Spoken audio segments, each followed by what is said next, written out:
Saya tuh selama berumah tangga dengan beliau tuh nggak pernah nuntut apa-apa. Saya nggak dinafkahi lahir batin secara layak. Saya diem. Pada saat saya ditelantarkan beberapa bulan, tiba-tiba beliau datang. Saya nggak pernah ngajak. Mas Reza. Iya. Oke. Apakah seberat itu posisi Ibtu Rudiana saat ini? Saya menyimak dengan seksama apa yang tadi disampaikan Bu Elsa. Namun dengan segala hormat, Bu Elsa bukan bagian dari Mabes Polri. Beliau bukan bagian dari Bareskrim, bukan pula dari Divisi Humas. Alhasil, saya tetap memilih untuk menunggu informasi resmi dari... Berarti ada kemungkinan bahwa kalau itu diterima, berarti Ibtu Rudiana harus bertanggung jawab. Nggak bisa begitu, itu kan nanti diperiksa siapa yang bertanggung jawab. Karena Rudiana itu kan hanya... Itu ceritakan, tapi kalau memang seperti itu, nanti akan kita lihat pembuktiannya sesuai dengan fakta. Ada videonya, ada fotonya, mereka dibuka baju, kan rata-rata semua bertato. Hanya Saka Tato yang tidak diperiksa semuanya, tidak ada bekas-bekas pemukulan, penyiksaan. Kalau memang saya keberatan bisa saya lapor balik loh dia nih.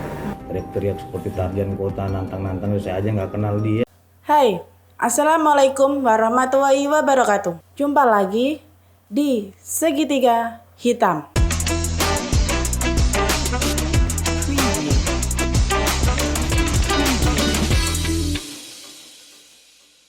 Di video kali ini, kita akan melihat di prosesnya Ibnu Rudiana yang diduga menjadi dalang terbunuhnya putranya sendiri, yaitu almarhum Eki. Bersama ini saya sampaikan klarifikasi terhadap berita-berita miring yang beredar. Hari ini, Bareskrim Mabes Polri menjawab keraguan publik. Apakah Pak Rudiana bisa dilaporkan? Apakah pelaporannya akan diterima? Apakah akan diproses? Dan ternyata Bareskrim Mabes Polri menerima dan akan memproses. Untuk itu saya mengucapkan terima kasih pada Pak Kapolri, kepada Pak Kabar Eskrim atas upayanya membuka kasus ini seluas-luasnya agar masyarakat kita bisa mendapatkan keadilan yang terbuka. Jadi fokus hari ini adalah fokus melaporkan Pak Rudiana ke Mabes Polri. Dalam bahasa sederhananya, ya kan, kau yang berjanji, kau yang mengingkari. Mas Reza. Iya. Oke. Apakah seberat itu posisi Ibtu Rudiana saat ini? Saya menyimak dengan seksama apa yang tadi disampaikan Bu Elsa. Namun dengan segala hormat, Bu Elsa bukan bagian dari Mabes Polri. Beliau bukan bagian dari Bareskrim, bukan pula dari Divisi Humas. Alhasil, saya tetap memilih untuk menunggu informasi resmi dari Mabes Polri, fair. Jadi saya tidak bisa a priori menolak ataupun a priori menerima apa yang disampaikan Bu Elsa, karena memang beliau tidak berada pada posisi untuk, betul kan ya Bu? Ibu tidak dalam atas nama Polri kan? Berarti ada kemungkinan bahwa kalau itu diterima, berarti Ibtu Rudiana harus bertanggung jawab. Nggak bisa begitu, itu kan nanti diperiksa siapa yang bertanggung jawab. Karena Rudiana itu kan hanya 30 menit dan sudah pernah diperiksa di Propam. Itu Propam tuh etik loh. Dan itu waktu pemeriksaan itu sudah diumumkan. Kalau nggak salah Pak Reza juga mungkin udah tahu ya. Langsung Kapolri memeriksa. Dan saya tahu karena Pak Rudiana diperiksa di sana. Saya kan jadi tanya siapa aja yang diperiksa ini. Nah terus kesimpulannya kalau kami lihat tentu sangat rahasia sekali ya. Dengan posisinya masih tetap di sini ya mungkin mereka masih menunggu putusan PK. Transparansi, karena kalau kemudian tertutup rapat, satu, loh seolah-olah kok instruksi Kapolri tidak diikuti. Dan yang kedua, tidak adanya sikap transparan bahkan 0,01% pun itu akan bisa memancing kecaman dari masyarakat. Ya, saya berharap tidak demikian.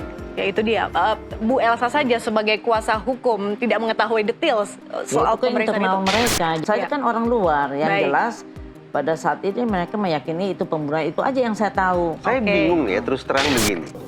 Saya tanyakan kepada yang bersangkutan, kamu jujur kamu terlibat atau tidak? Saya tanyakan, 2 kali saya tanyakan, saya sampaikan karena saya akan proses ini sesuai dengan fakta.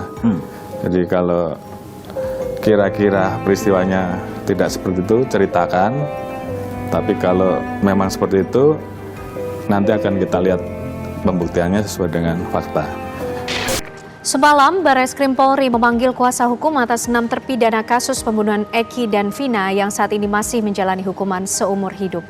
Kuasa hukum para terpidana mengatakan menghadiri gelar perkara di gedung Barreskrim Polri untuk laporan mereka atas Rudiana kemarin malam. Kuasa hukum Jutek Wongso mengatakan Barreskrim Polri juga memanggil saksi-saksi untuk laporan dari para terpidana.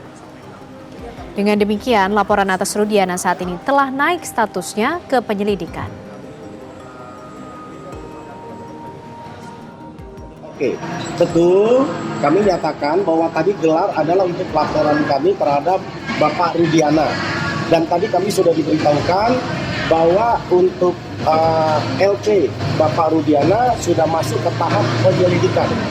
Sedangkan untuk yang ini dan Aib, laporan kami selaku pelapor, nanti ada kuasa hukum terlapor juga hadir, Bapak Dr. Asido Huta Barat, nanti mungkin beliau akan kasih statement sesudah saya ini, adalah bahwa hari ini kami hadirkan ada beberapa saksi ya, saya kurang tahu berapa tepatnya saksinya, tapi yang jelas saksi yang dipanggil oleh Mabes Polri itu datang kami lihat tadi kan gitu kan.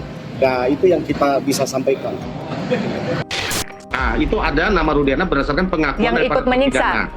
Ikut menyiksa itu dari mobil ya, dari mobil itu dari depan SMP 11 sampai di Polres apa yang dilakukan berikut dengan 2 anak buah Rudiana, disebutkan namanya saya lupa ya. Itu ada di memori peta kami ya. Itu kami sudah sebutkan berdasarkan pengakuan.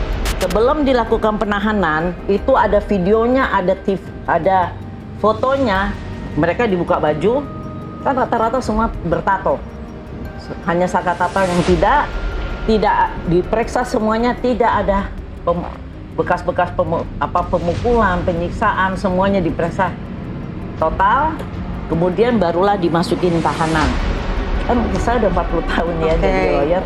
Setiap tahanan yang ada melakukan pemerkosaan pasti dihajar sama tahanan lain. Saya tuh selama berumah tangga dengan beliau tuh nggak pernah nuntut apa-apa. Saya nggak dinafkahi lahir batin secara layak. Saya diem. Pada saat saya ditelantarkan beberapa bulan, tiba-tiba beliau datang. Saya nggak pernah ngajak ribut. Ya saya cium tangannya, saya buatkan teh, saya siapkan makanan. Beliau makan, saya tungguin sampai selesai makan. Saya menjalani kewajiban saya sebagai seorang istri, diranjang, melayani beliau. 1 jam, 2 jam ditinggal. Ya, saya cuma selalu sabar. Nggak apa-apa. Kenapa Polda Jabar menghadapi Rudiana itu ciut, mentalnya kayak curut. Suruh nangkep Peggy Peron aja salah, malah nangkep Peggy Setiawan. Kenapa tidak seperti Kang Deddy Mulyadi yang mentalnya itu kayak singa, yang konon kabarnya itu di backup langsung oleh Prabowo Subianto.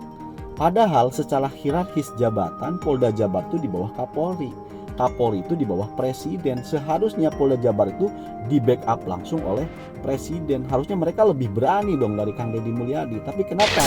Karena ucapan dari pengacara Ibnu Rudiana, yaitu Pitra Ramadhani, yang menyinggung bahwa Fransiskus adalah saksi bayaran. Berbuntutlah mereka di atas ring untuk melakukan duel. Buat pengacara Pitra ditunggu responnya untuk fight.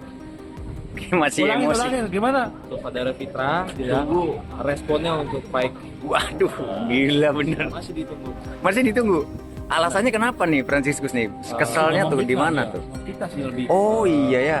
Jadi Ada statementnya. Saya itu kan orang yang dicari gitu. Jadi kayak dia bilang orang suruhan itu saya tersinggung lah.